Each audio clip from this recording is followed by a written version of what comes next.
that video of him pulling up to the stadium and running in the door, like when the helicopter was chasing him, that was me holding the door for him.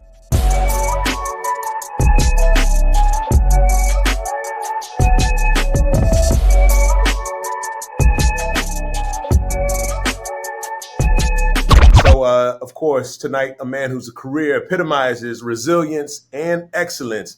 He's a two-time Super Bowl champion. He's seen the highs and lows of the NFL. He got it out the mud, including playing under legends like Tom Brady and Bill Belichick. Beyond football, though, he's a cancer survivor who has inspired countless fans with his strength and perseverance. So we got to welcome the one and only Baton Rouge's finest, Brandon Bolden. What's up, champ? Oh, what's up, man? Appreciate y'all having me. Man, appreciate you being here, man. So let's jump in, man. You know, in 2021, you revealed your battle with cancer in 2018. Now, how did you manage working through that and continuing to play at such a high level despite that type of adversity? To be honest, it was like family. And, you know, as all athletes, the people that we share the locker room, the field, the court, whatever, that's part of the family. So it was something that I was kind of going through. A few of my teammates knew. Few of the coaches knew, and they helped me get through it because that was a tough time. You know, you're dealing with something outside of football. You don't want to bring any distraction to the locker room, so you just kind of go about things, business being done. But those guys, and that's just the football side of it. Outside of football, I had my kids and my wife at the time stayed on me, making the right choices, trying to make sure that, this wasn't the end for me, and make sure I was in high spirits, and they kept me going, so I had to keep going just for them and showing up for everybody that was showing up for me. Absolutely. Now, take me through the day. Apparently you lost control of feeling on the right side of your face. What was that day like? Walk me through that, especially playing, at this level, man, and being at, the top of your career. What goes through someone's mind when something like that happens? Well, so when we went in for surgery, of course, doctor's going to play it small. It's like, yeah, we're just going to make a little incision and just going to get this off of the nerve, and, that'll be the end of it. So, waking up out of surgery, my wife's sitting up there crying. What's your problem? She's like, you was in surgery for 9 hours. It was supposed to be a 2-hour surgery. So where the cancer was like on the nerve endings of my face. So they had to cut out a piece of my skull to kind of get to it. So all this was kind of flipped up, and they had to work that nerve. And so, my wife, she's happy that I'm up and everything else, but she didn't tell me like everything was kind of drooping on this side. So I didn't see it until 2 days after surgery when I was finally able to get out the bed and walk. I was going to the bathroom and I caught a glimpse, and I was like, nah, I ain't see that. Use the bathroom and walk back out and looked at it again. I was like, bro, I look like Two-Face from Batman. Because I couldn't close this eye, I couldn't smile. Everything was just completely done. So had to get, you kind of could still see the scar. Had to get an aluminum plate to close my eyelid just so I could sleep properly. And, it was stuff like that. And it's funny now looking back at it. I remember days after surgery when I got home, me and my wife was watching TV, and she cracked a joke. She was sitting on this side of me, and I laughed, but you can't see the laugh. So she got upset with me. It was like, oh, so you don't find me funny anymore? And it's like, no. So I had to turn to her so she could see. It's like, baby, just one side of my face not working. But, and my kids too, I taught them, keep light of any situation you in, and they kind of kept my spirits up. So they crack jokes and stuff about me all the time. And even now I'm still dealing with trying to get full function of my face. So like now it's like I'll start eating, and because I chew with my right side, this entire side of my face will just start sweating. And it's like, oh, is the food too spicy? It's like, no, just nerves waking up. This side is dry, So, still trying to work through that, but everything has been great. The function that I do have now has been awesome. The NFL even went as far as to let me play in a dark visor because I didn't want people seeing like I can't control this eye. Like sometimes it's up, sometimes it's down. I can barely talk. Putting the mouthpiece in was probably like the hardest part at the beginning. But then after I would say maybe about 9 weeks into the season, I was able to like at least get half a smile on this side. So it was a process, and like I said, the guys in New England, and at that time I was playing for Miami for that 1 year. All those guys together never brought any attention to, bro, your face don't work, or you got a crater on the side of your neck and it's just, it looked weird. They treated me the same. And, much respect and shout out to them for, getting me through that tough time, because it was something that was in the back of my mind, but because nobody else was paying attention to it, I didn't get a chance to pay attention to it either. So I was able to go out there and really concentrate on my family and football. Yeah. Did it really impact your game when you were out there under those conditions? Not necessarily. The most part, it was like hard to communicate because and kind of like talk like Rocky. It's like I only talk like this because I can't work this side of my face. So it's like I would kind of have to lean in, or if we had to communicate plays, especially on special teams, because we talk a lot. That was like the hardest part. But then it came down to that. Actually, the head coach for the Saints now, Riz, he was a special team coach in Miami. So we developed hand signals for me to communicate with guys on the other side of the field, like, hey, this is what I'm about to do, and get things rolling like that. So, like I said, I had the support staff over that time period of my life was like phenomenal. And to be honest, I'll go do it all again if I had the same group of great. Man, it's an amazing story, bro. Especially when you consider, I know Randy Moss just recently hinted at his, personal health struggles that he's dealing with, and I know a lot of people were making light, of course, a lot of things trending on social media in terms of his eyes and what have you.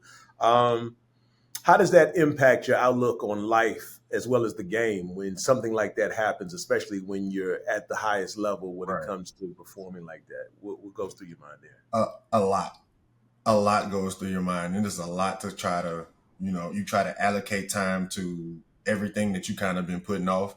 And in Randy's case, and in my case too, it was my health. I was putting so much in front of that, to where once you get that type of information, like when I got that phone call and was like, yeah, we're going to officially diagnose you with cancer, that crushes your world. Especially like I haven't been looking into medical field stuff. When I was a child, when somebody had cancer, they wasn't around too much longer after that. And so in that process of thinking now, is like, well, I got to make sure my kids got this. I got to make sure my wife got this. I got to let my mom, my brothers know they got, we got all this type of stuff set up. So it's all those little moments that you kind of glanced over because there was a lot of other stuff going on. You make time for those things. And Bill Belichick had this thing, once the season starts, and like once we get into November of the season, he would have a saying. He was like, I want everything that you have going on in your life, put it in a drawer. And once the season is over with, you open that drawer and you take care of everything on that list. By the time I got diagnosed with cancer, my drawer was so full of stuff to where I opened that drawer and I cleaned it out that off season going into it. And right before surgery, I had literally handled like the last piece of fan mail that I had. I had to call my grandmother that stays in Monroe, had to call her back because she was sick at the time as well. My grandmother was going through breast cancer, going through chemo and everything else. And so it's time for me to let all these people know how much I appreciate them and what they really mean to me. So like I said, it's like those little moments that you kind of, like everybody kind of glance over, you cherish them, and it means that just that much more to you when you're going through stuff like this. So, shout out to Randy. I know it's difficult. I know it's hard, but you got fans, you got brothers in arms, and we all praying for you and wishing nothing but the best. Man, what a blessing, man. And certainly prayers for Randy Moss. Obviously you played alongside Tom Brady. Did you ever, speak to him when you were going through this challenge? And, what was those conversations like? With Tom, everything is strictly business, Yeah. and that's my guy. And he might have been one of the last teammates I told, just Okay. because the relationship me and Tom had, is a funny one. The first day I got there, I'm unloading my stuff in the locker room, and he walked up to me, shake my hand, and introduce himself. And I told him then, I was like, man, I know who you are. Like, you ain't got to introduce yourself, dog, but I'm Brandon. Nice to meet you. And shortly after that, like, Tom sat in front of me on the plane. So me and him got to talk. He got to teach me a lot. And so he was like really like a big brother to me. And so he was like the last person. And when I did come tell him, I just remember him hugging me and telling me like, bro, you don't got to go through this by yourself. Like, we're all here for you, you know? And so to hear that come from him, and, you know, this is Tom Brady talking to this undrafted free agent from Louisiana. And he's been doing this way longer than I have. For him to say that to me and, you know, point me in the right directions, start asking me about my diet and stuff like that. And to be honest, plays a big part of the reason why I played so long. Like my first year in the league, I had 2 knee scopes. After the second knee scope, he came up to me and was like, "Yo, what you doing in this weight room?" And I'm telling him, I was like, "Man, they got me on this workout, I got that workout." Tom was like, "Yo, no more weights for you." And so I stopped lifting weights in 2013. Like I was on Tom Brady playing that. We was just using bands and stuff like that. And I haven't had any knee problems since. Like the occasional swelling after a game or running on turf. But other than that, no torn cartilage, no chipped bones, no none of that. Like it was pretty much a healthy scratch from the time me and Tom had that conversation about taking care of your body till now. Like even now, like going up to like back in 2013, 2014, I looked at stairs and I'm like, I'm about to go find an elevator. And if they ain't got no elevator, we about to take our sweet time going up these stairs. I race my kids going up the stairs now, you know? So it's like he's a very integral part of the athlete and the man I am today. Man, that's what's up. Obviously, you played alongside him during some of the most iconic moments in NFL history. What's your wildest Tom Brady story as a teammate? Oh, wildest. There's 2 of them. One was the year we played Seattle in the Super Bowl. That season, we kind of got off to a right, like we were kind of in the middle of the road, kind of figure out who we were as a team. We lost a couple of guys that season, and we played the Chiefs, and we got the Chiefs. They beat us. They beat us like a drum. Like took us out back and wore us out.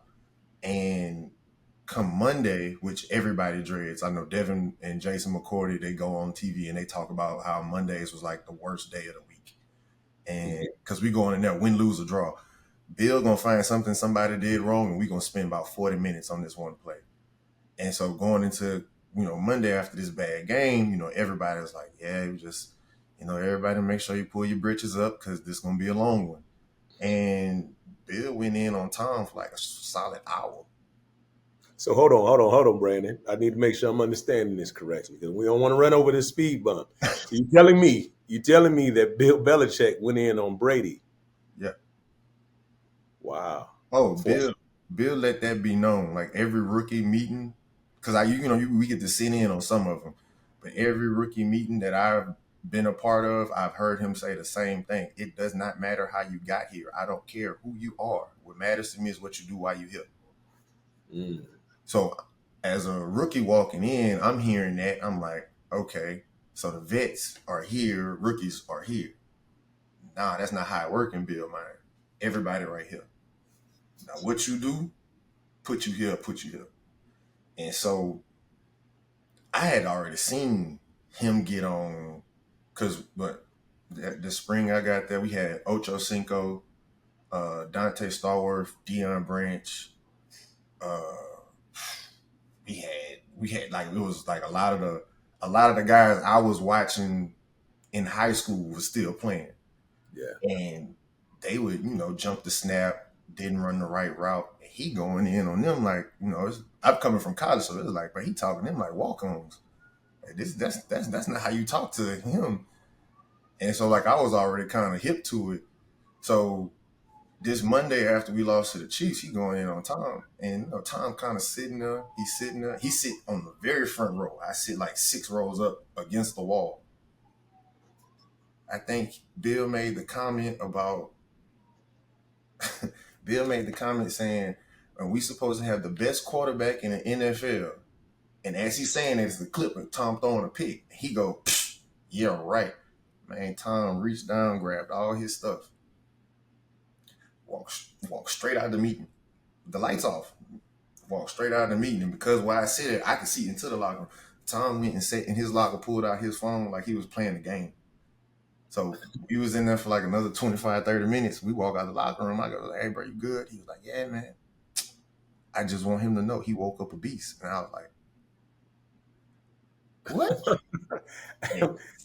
Yeah. After that, he 4 touchdowns a game. We might run for another 100, 200 yards. Somebody going to block a kick. And it was just like he lit. So it was like that lit that fire under Tom. And the whole team seeing how Tom responded to that lit a fire across the whole team. And I'm talking about coaching staff and all. Everybody kind of upped their game up after seeing, how Tom handled that. And it didn't turn into no yelling match. It didn't turn into, but what about what they did? No, like Tom really took that on the chin. And like I said, you yelling at a grown man for an hour, he ain't about to just stand there and take it. Yeah. He walked out. He ain't leave. He ain't pack up his stuff and say, man, I'm done with this. No, we did that, did our workout, we ran, we was off on Tuesday, came back Wednesday, or we went right to work. Everybody. I mean, everybody was on time. I think we went about 6, 7 weeks, no drop balls at practice. It was like one of those, like, this kind of cool to see. And then after the season, we kind of in the locker room going over it and stuff. And it was like, man, that was some wild stuff. And then again, it happened again. Bill said something to Jules this time. Jules walked out. Nobody responded. It was like, oh, that's just Jules, he gave that name.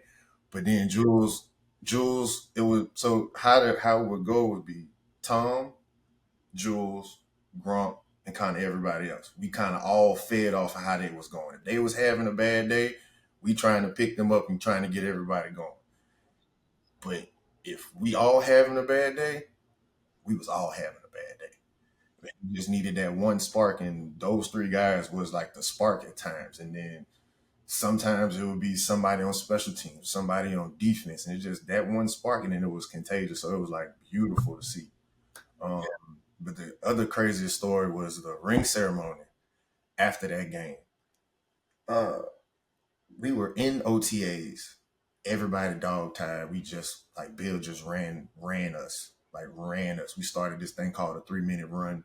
Start on one goal line, go touch the back of the end zone, and you're trying to get 790 yards in 3 minutes. So there's no stopping, no breaks. So after 790 yards in 3 minutes. In 3 minutes.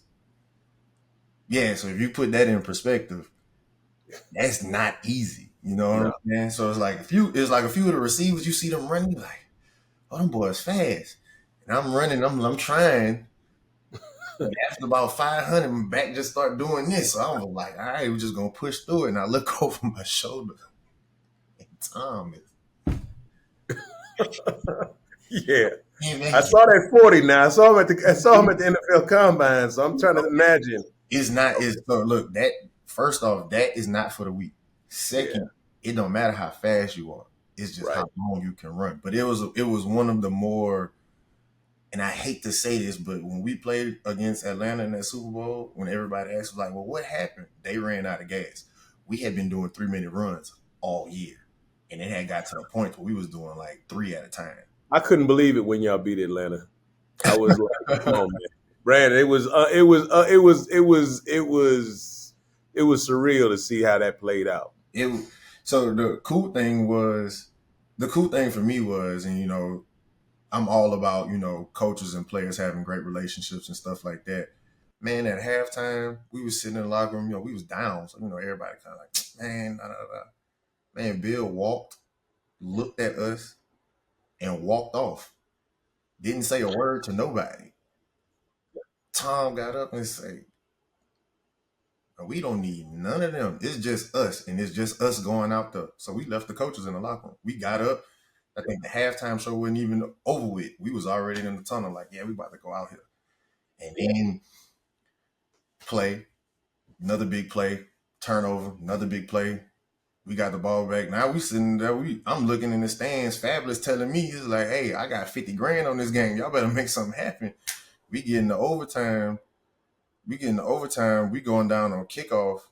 And I just remember the returner caught the ball. He was running right at me. But in my head, I was like, there's nobody around me.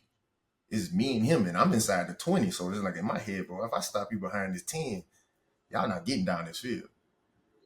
And so as he coming towards me, I go to reach for a tackle. I get hit, but I got him by the shoulder pads. I pull him down. We get off the field. Strength coach come up to me. He was like, "You know, you just ran 23 miles per hour." I said, "At the end of the game." He said, "It wasn't just you." He said, "Your whole side went 20 plus." And so when we look at the picture of it, our kickoff team, like I'm the 2, so I'm closer to the sideline. Everybody else I'm inside the 20. Everybody else literally a yard behind me. So he had nowhere to go. So it was, like Tom really inspired that entire second half and overtime as well. Because once we saw it, like he wasn't throwing in the towel, we playing until the clock strikes 0. But I was telling you a crazy story at the ring ceremony. Of course, everybody having a good time, and what song was playing? I think it was Migos "Handsome and Wealthy" was playing, and I kind of remember everybody kind of just being in a circle, and my goofy tail was just in the middle, and I'm just sitting there dancing, and then I just get a tap on my shoulder, and it's Tom's shirt open, jacket off, eating. He was turned up. He was turned up, and it was like after that moment, I was like, you know what? You're pretty cool, bro. You need anything, you come holler at me, you know. Yeah, And that's what's it's up. like our relationship kind of blossomed after that because that's Yeah. Yes, what's up, man? Let me ask you. I know you mentioned Ocho, man, playing, and I've heard Ocho say some wild things. I know that had to be an interesting time as teammates, but he talks about this urine therapy. Now, is he trolling, bruh? Oh, what the hell is that about, Brand? I need to understand that. so I never played during the season. Like that was Ocho, if I'm not mistaken. That was Ocho last like spring camp on the team. So as a rookie coming in, I ain't gonna lie, I had gotten into some trouble with weed and stuff like that when I was in college. Mhm. So my first day walking in, Ocho, the vets was already working out. It's all the rookies. We fresh off the plane. We walking in, and this clown on the other side of the field, he's like, "Hey, which one of y'all went to Ole Miss?" I said, "That's me." "You Bolden?" "Yeah, that's me." "Smoke something, bro." And I was like, "Oh God, no, you did not." He did it like that, Brandon. And when I put my head down, picked my head up, like Dante Hightower, who I played against, Tavon Wilson, Alfonso Denard, Nate Ebner, we all kind of like clicked tight because we all met each other at the combine and stuff. So we hanging out. And they all just turn and look at me, and I'm looking at them. And then I pick my head up, and Bill looking like, "Who is he?" I said, "Oh." On the So at that way in. point, I was like, "Yeah." I dap everybody, man. It was nice meeting y'all. Y'all go kick butt this season because they about to cut me after that. So I ain't really get to share that, but I don't put nothing past what that man be saying at all. He really, Okay. he really wild like that. So he Yeah. very well could be doing that. Very well. Okay. No, understood. And I heard you mention Fabulous. So he was saying he had that money on that game, so clearly he won. Yeah, he won. He won. What did he say to you after the game, man? Man, by the time we got back over there, we like after I made that tackle, because he was sitting like right behind where I was sitting on the bench. And he was like, "Hey, 38. That's what I'm talking about, bro. What a party at after this." I was like, "Bro, the game ain't over with. Chill. Just wait." Right, And right. finally the game was over with. By the time I ran out on the field, celebrated with them, came back on our sideline to kind of, be with the fans and stuff, he was already on the field. Yeah. And he asked me again. He said, "Where we at tonight?" I was like, "Dog, I'm going to our team party. I'm not in Houston. I'm not going out there with y'all clowns. No, sir." Let me ask you: did you ever interact with Aaron Hernandez? Yeah, that's my What dog. was really? So tell me about that, because obviously the way that spiraled out and watching his story. What was that interaction like, and how was he as a teammate, as a friend? I would imagine when you say that's your dog, like you knew him differently. Yeah, so it was like all this stuff that was out in the news, and I knew nothing of that. I knew none of that. I knew Aaron Hernandez, I knew was in the building by 5, 6 o'clock in the morning. He was in there getting treatment an hour before we even had meetings. He would be in the sauna, hot tub, cold tub before we even get started. He in the meeting room, he taking notes. If like as a running back, I didn't understand the blocking scheme or the tight end going this way, but the rest of the line going this way. And I'm sitting there struggling because my rookie year, I was the only offensive player on the team as a rookie. And so I was sitting in my locker, all the defensive guys gone. So I'm sitting in my locker trying to get my stuff together. And he came, sat down, yo, Rook, what you need help with? I said, bro, I can't get these routes down. And he's like, man, it's easy. Whoever else is in this formation. So if it's this formation, this the play, all you gotta do is convert it and just know if I'm here, I got this. If I'm here, I got this. And he was the one who suggested, he was like, bro, they got index cards in the coaches area. Go pull out the second drawer. And if anybody say anything, just say, I'm just getting some index cards to write my notes. And he was the one who got me to start taking notes in meetings. He was the one who I went from index cards to a notebook to a little black book where I had all my code words and everything else. And even off the field, we practice and everything else. He going to get in the sauna. He in the sauna for an hour. Man, what you coming to get in the sauna for? He's like, man, when you eat this and you do this, you get all these toxins. So you just went out there and sweated it, got it out the hard way, not just come sitting here, relax, and let your body recover because your body recover well in the heat against the cold. And being from Louisiana, I don't gotta worry about being in the cold. My first time in New England, what Cat Williams said, you gotta buy your jacket from there. I had my little champion hoodie. I was like, man, I'm cool. My first time being at 15 degrees, I thought it was over with for me. I said, I ain't gonna make it home. But then, again, here come Aaron. Hey, no, keep the whole sweatsuit on. Come on, we about to go hop in the sauna. We get in the sauna, and a lot of the a lot of the tricks and trades of the game is discussed in that sauna. So So it's like I got DBs telling the receivers if somebody line up on you like this and do this how you get it. And I got receivers telling DBs, linebackers telling the O line telling D line. Now our sauna wasn't that big, but we would end up after practice having about 20, 30 people in there. And it's 20, 30 different conversations going. But what the D line and O line talking about can help me because if I know if a D lineman is in a what a technique he's in, he can only go one or two directions. So as a running back, I'm hearing, oh, I'm just gonna try to push you out, but if you high on me, so okay, I'm gonna stay behind this, and then boom, boom, boom, I can make my play here, and then we running it like, hey, bro, so if y'all do that, if I do this, oh yeah, that might work. And the same goes with kickers and everything else. We would be in there and just like that's where everybody game kind of grew, and it all started when everybody started paying attention to Aaron Hernandez was in here, and he teaching us how to run routes because we rookies. And he was like, man, I remember I was rookie. Ain't nobody taught me this. So I'm going to put y'all on game. And then that stuff happened. And the craziest thing for me is, like I said, knew nothing about it. That video of him pulling up to the stadium and running in the door, like when the helicopter was chasing, that was me holding the door for him. Had no idea. I'm walking outside. There's a helicopter flying around. So it was just like, oh, wow. And we was just with him like a couple nights before that. So, I mean, so when you got the news, and I'm curious because now when you say that, obviously he was well liked as a teammate. It sounds like. Yeah, he had no problem. As an entire locker room, none of us believed it. So even when the stuff started coming out, it's still like that's that's that's not we called him Chico. I was like, that's not the Chico I know.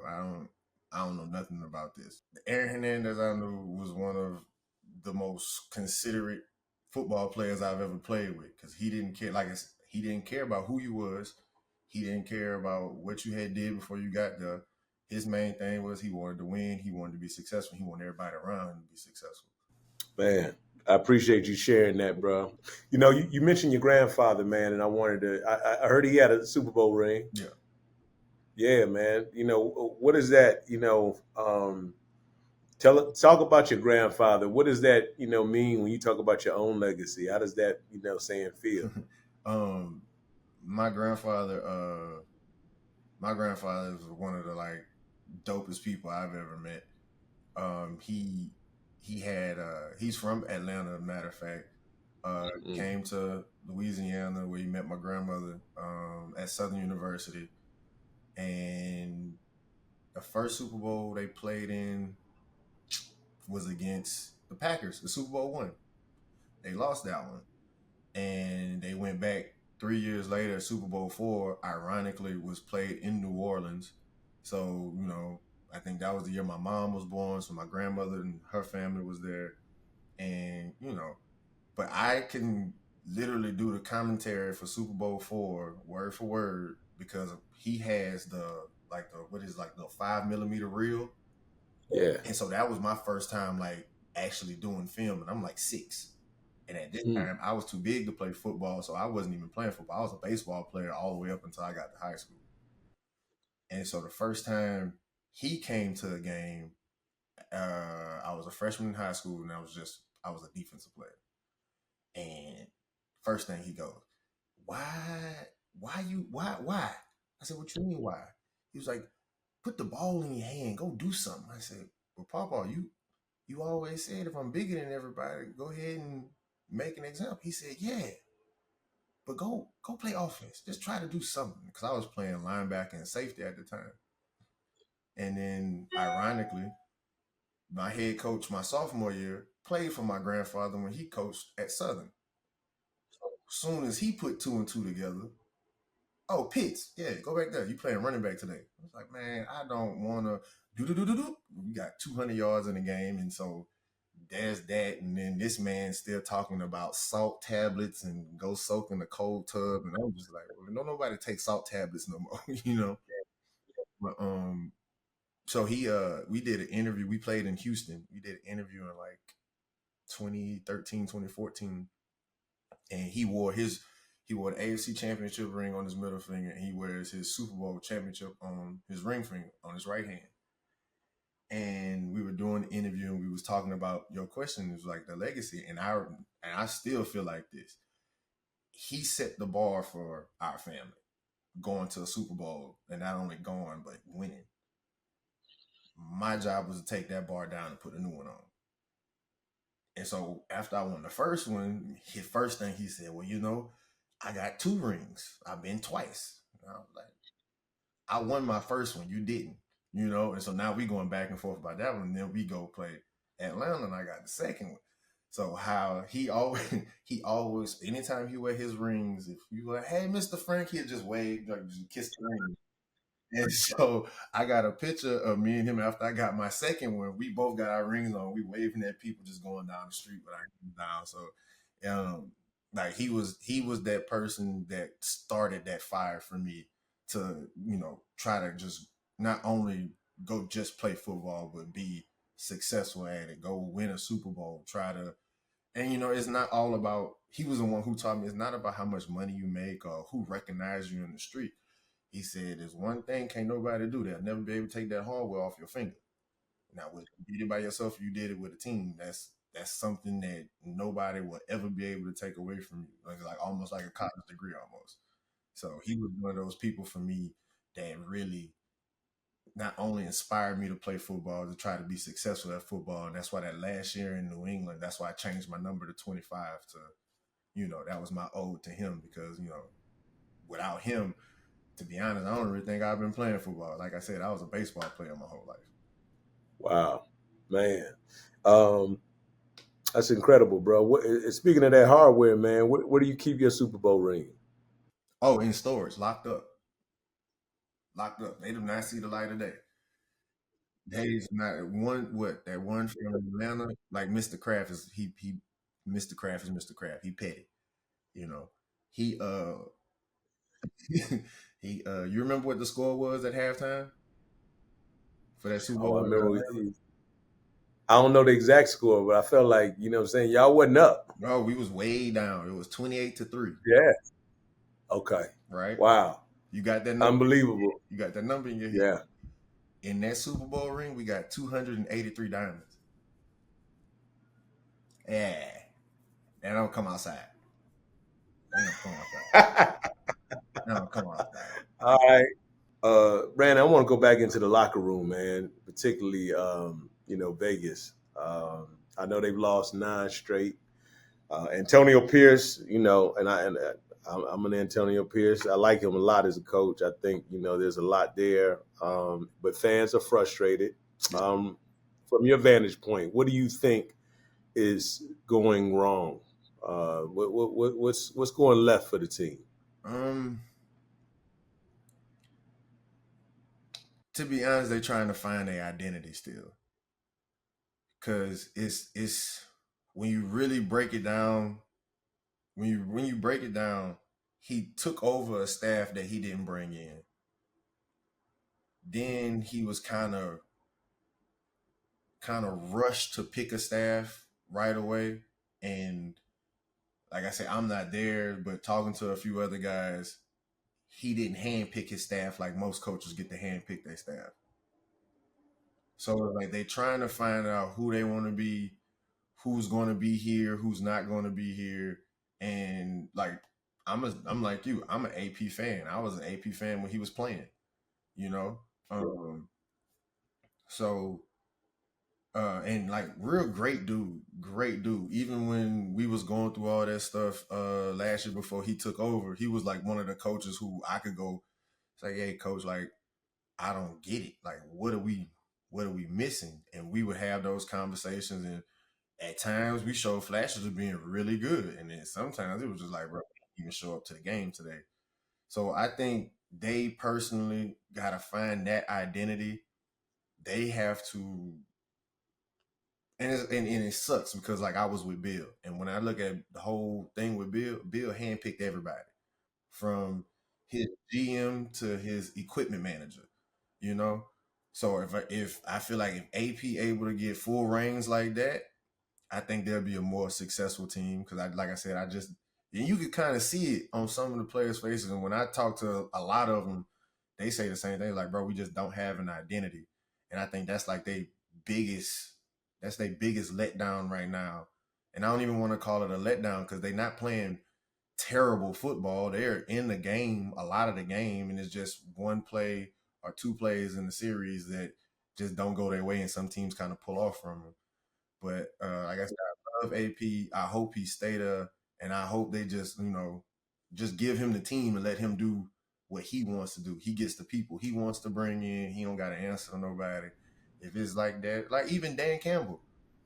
Look when Dan Yeah, Campbell first took over, and he had to get yeah, everybody who he didn't want in there out of there. Now look at the team now. Detroit. So Yeah, it's amazing.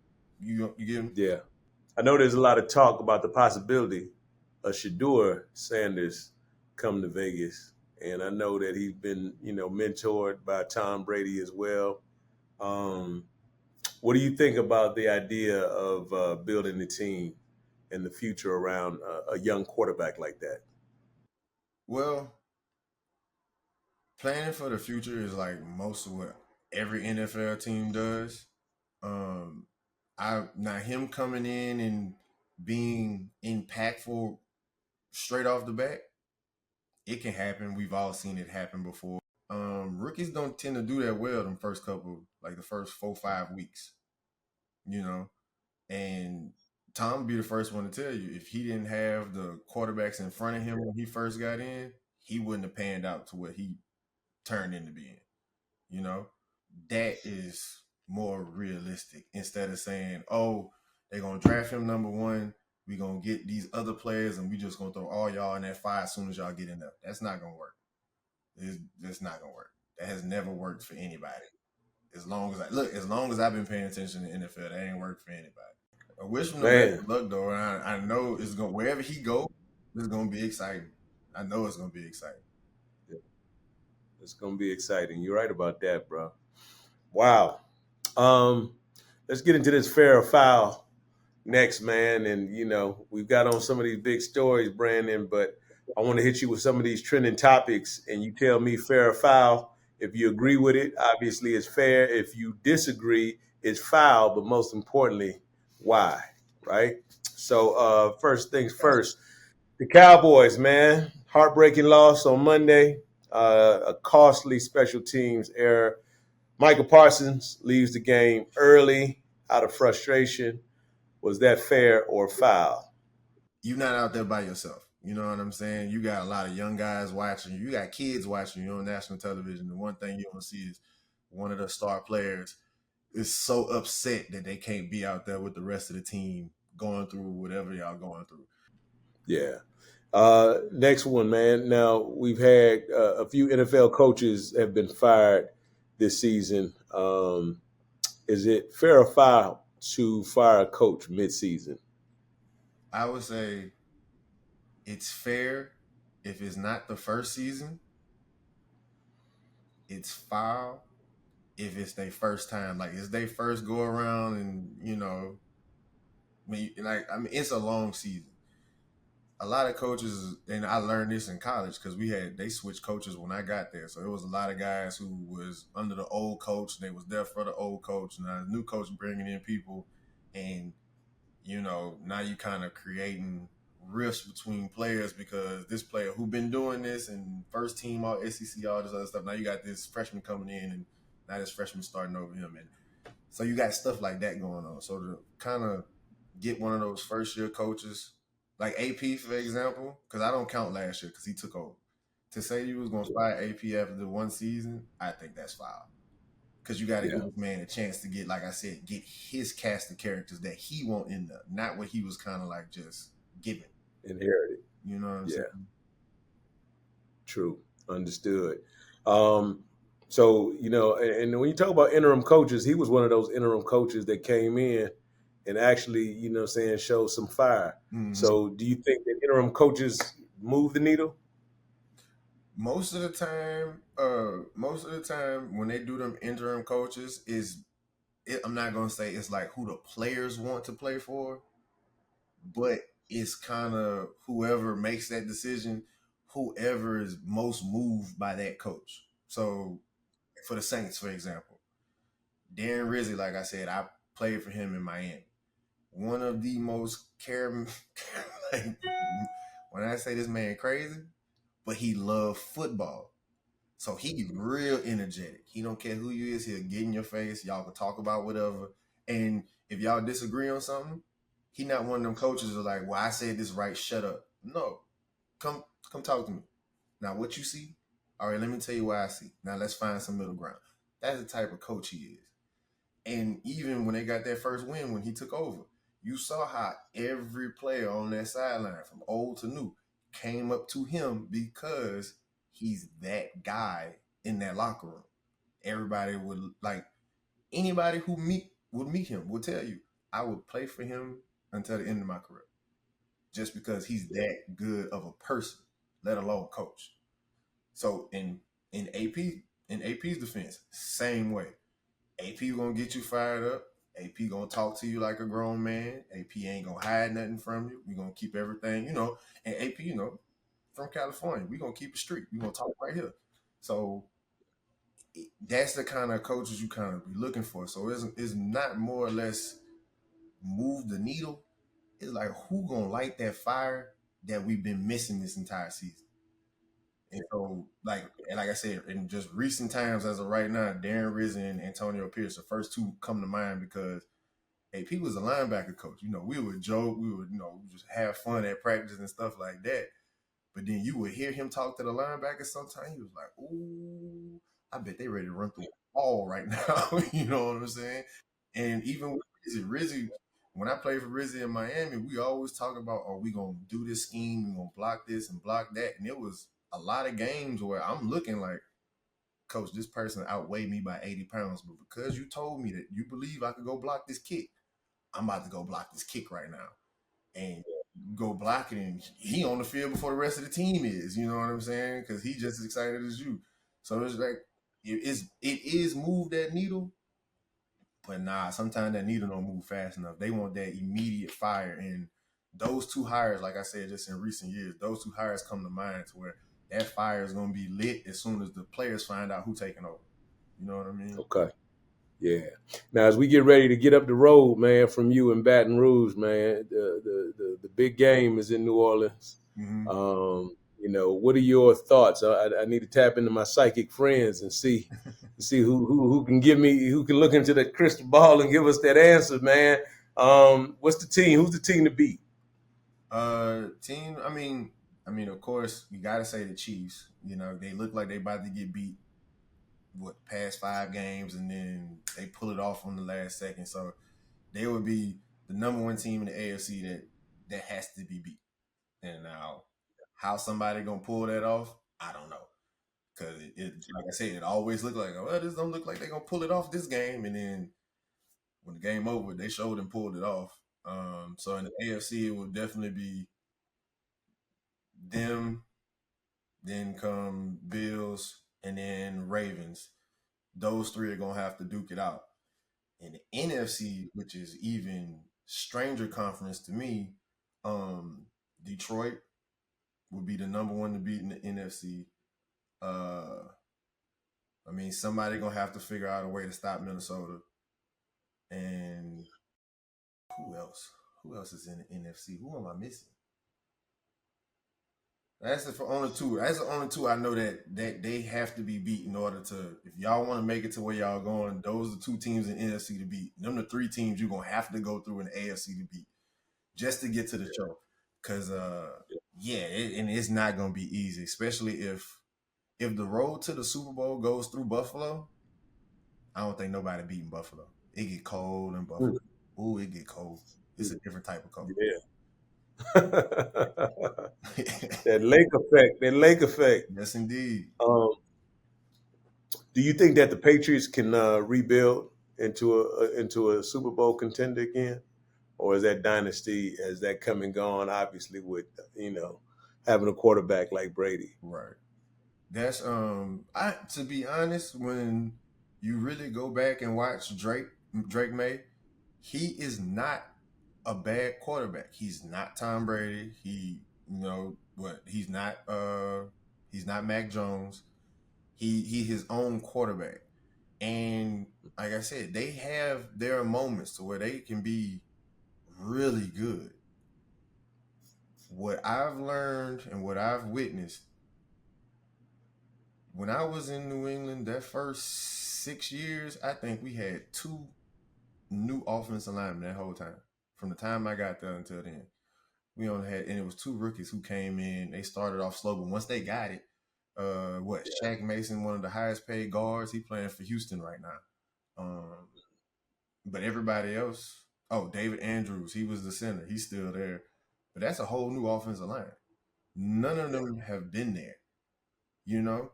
And so that's one thing. That's one thing they definitely gonna have to address this offseason is go find some vets, some young guys, somebody to protect him. And they could definitely be in the running for the playoffs next year. Like because I know Mayo. He know what it takes to get there. We played in the Super Bowl together. You know what I'm saying? We was on them teams that got to the Super Bowl.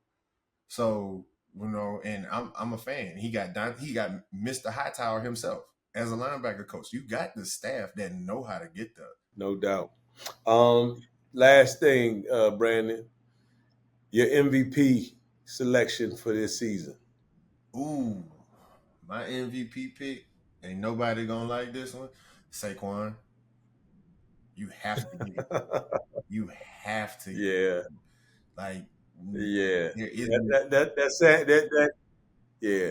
It has not been a Yeah. more exciting player this season, and I could give you they gonna have more problems getting an offensive rookie of the year than picking the MVP, because Josh Allen, he always gonna be in there. Patrick Mahomes, he always gonna be in. Lamar gonna always be in there, but who doing what Saquon doing on a consistent basis? Right. Yeah. He didn't driven that stock up for the position again, and it's good to see. So Yes, I'm excited. Yeah, I think I can see that easily. You know what I mean? I can see that. Man, Brandon, look, bro, I appreciate you.